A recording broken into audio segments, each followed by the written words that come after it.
In Victorian society, women were allowed to occupy one of the three possible stations: a mother, a whore, or a lunatic.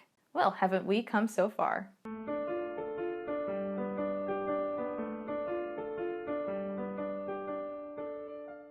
As many already know, The Haunting of Bly Manor is an adaptation of Henry James's Turn of the Screw. It may also be known that Bly Manor also includes adaptations of his other works, like The Romance of Old Clothes and The Jolly Corner, which had their own episodes. This video will focus on the main source of inspiration. Though there are many things I believe the show did correctly in translating themes and characters and horrors, I like to keep things as simple as possible and will narrow down my analysis to 3 areas I think Bly Manor did extremely well in respect to Turn of the Screw. Spoiler warning for those who haven't seen the show, and also trigger warning as there will be references to sexual abuse. So, let's begin. The main theme that survived multiple adaptations through movies and plays is the theme of childhood innocence. In the novel, an unnamed governess is charged with caring for 2 orphan children. The main story is told from her point of view, an intimate point of view at that. Her ramblings can come off as a telltale sign of an unreliable narrator, and you know, hysteria has a prominent presence in 19th century literature. But in truth, the governess employs acute self-awareness and conscious observations of her experiences at the manor, and often in the narration she is determined to, quote-unquote, save them, as in the children's souls, or Innocence. In the novel, much like the show, there are strong hints of ghostly possession, specifically that of Miss Jessel and Peter Quint's influence on the children. Here is where I give props to Bly Manor. There is a strong correlation established between the supernatural possession of a child and that of the disease of being an adult. And I say disease because in many interpretations of Turn of the Screw, being an adult means being exposed to certain experiences and knowledge, specifically sexuality and instinctive animalistic desire. For a child to be exposed to the nature of adults risks corruption in the lens of Bly Manor, and that corruption correlates with the ghosts possessing Flora and Miles. Though the novel lacks a clear ending, which has inspired a never-ending conversation on if the governess in her state of madness smothered Miles in an attempt to save his soul, or if in fact the corruption of Miles from Peter Quint was what made his heart stop. The show provides some closure to the theme of youthful innocence. When in the final episode it is communicated to Danny that the children do not remember Bly Manor, as traumatic as the events were. In episode 7, Peter Quint expresses this phenomenon. Then I started to realize why this was hell. I was a kid back then. I didn't understand what was happening to me. I didn't know what it meant. I didn't know any better. This time, I know better. This moment resonates with the suggested sexual abuse Miles suffered in the novel, as it is revealed here that Peter Quint was sexually abused by his father. The next thing Bly Manor did well was establishing Danny's position as the heroine, a modernized Gothic heroine if that's the thing. A female protagonist of a Gothic novel is typically pitted against a dire secret or sinister force in a dilapidated surrounding, such as a castle or an abbey. She is also motivated for answers and must liberate herself from the position she is in.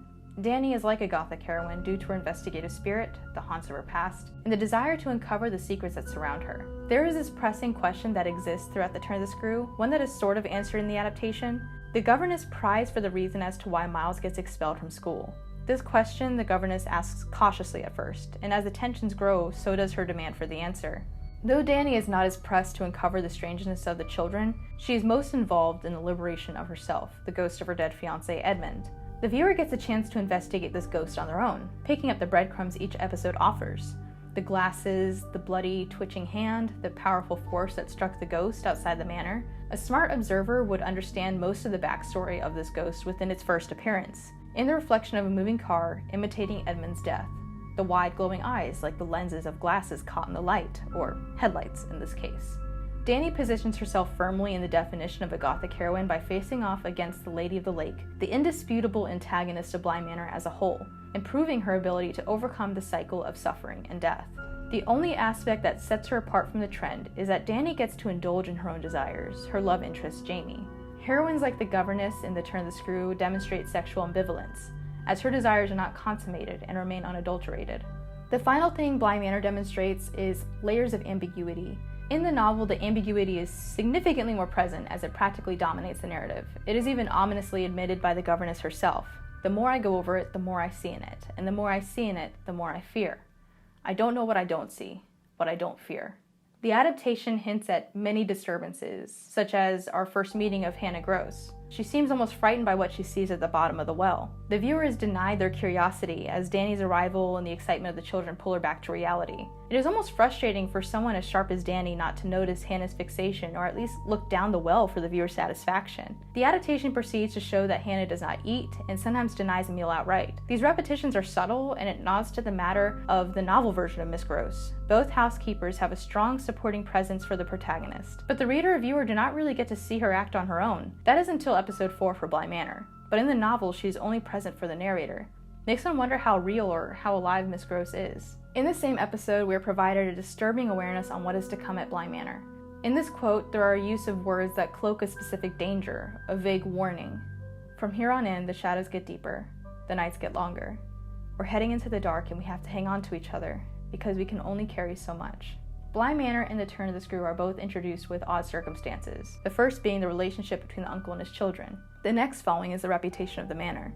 Bly Manor is often said to be a great good place.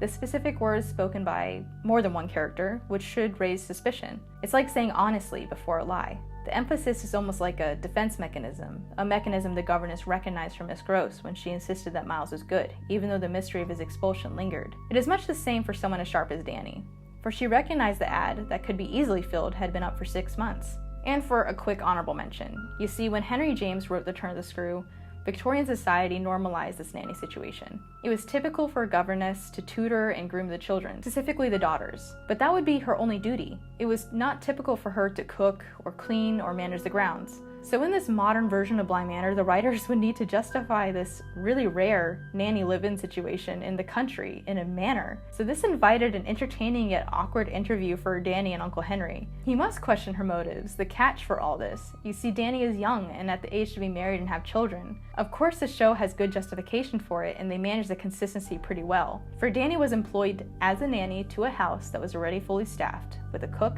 a housekeeper, and groundskeeper. So her role as the governess was secured. I hope you enjoyed my comparative analysis on The Turn of the Screw and The Haunting of Bly Manor. I really enjoyed the show, and I would highly recommend The Turn of the Screw for anyone who has the time to read. It is very dense reading, so it's not like you can just skim through it very quickly, at least in my opinion. It goes on and on. Henry James basically wrote like it was the last day on Earth. I do recommend it regardless. So, thank you all for watching, and of course for all the writers that are watching, happy writing.